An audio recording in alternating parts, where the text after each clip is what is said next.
ঢাকা বিভাগে মোট কয়টি জেলা রয়েছে? ক 12টি, খ 13টি, গ 14টি, ঘ 15টি। উত্তর খ 13টি। জেলাগুলো হল ঢাকা, নারায়ণগঞ্জ, মুন্সিগঞ্জ, গাজীপুর, টাঙ্গাইল, নরসিংদী, কিশোরগঞ্জ, মাদারীপুর, শরীয়তপুর, ফরিদপুর, গোপালগঞ্জ, মানিকগঞ্জ ও রাজবাড়ী। 2. ঢাকা বিভাগের আয়তনে বৃহত্তম জেলা কোনটি?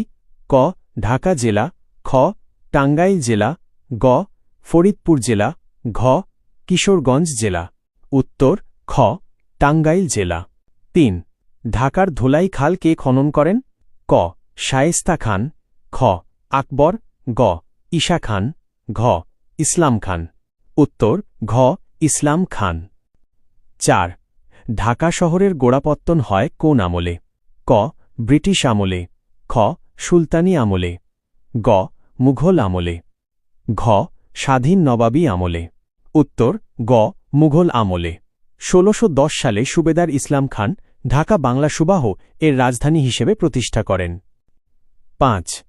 ঢাকার প্রথম সংবাদপত্র কোনটি? ক সমাচার দর্পণ, খ সমাচার চতুরঙ্গ, গ ঢাকা প্রকাশ, ঘ আজাদ।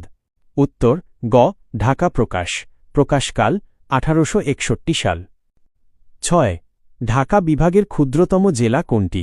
ক মুন্সিগঞ্জ জেলা, খ নারায়ণগঞ্জ জেলা, গ রাজবাড়ী জেলা, ঘ মানিকগঞ্জ জেলা। উত্তর খ নারায়ণগঞ্জ জেলা। 7. ঢাকার কোন স্থানে আন্তর্জাতিক মাতৃভাষা ইনস্টিটিউট অবস্থিত? ক মিরপুর, খ আগারগাঁও, গ সেগুন বাগিচা, ঘ বাংলা একাডেমি। উত্তর গ সেগুন বাগিচা। 8. ঢাকা বাংলার রাজধানী হয়েছে মোট কতবার? ক 3 বার, খ 4 বার, গ 5 বার, ঘ 6 বার। উত্তর গ 5 বার। 9. বল্লাল সেন কর্তৃক নির্মিত কোন মন্দিরের নাম থেকে ঢাকা নামকরণ করা হয়েছে বলে মনে করা হয়?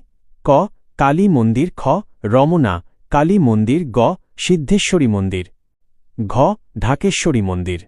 উত্তর ঘ ঢাকেশ্বরী মন্দির।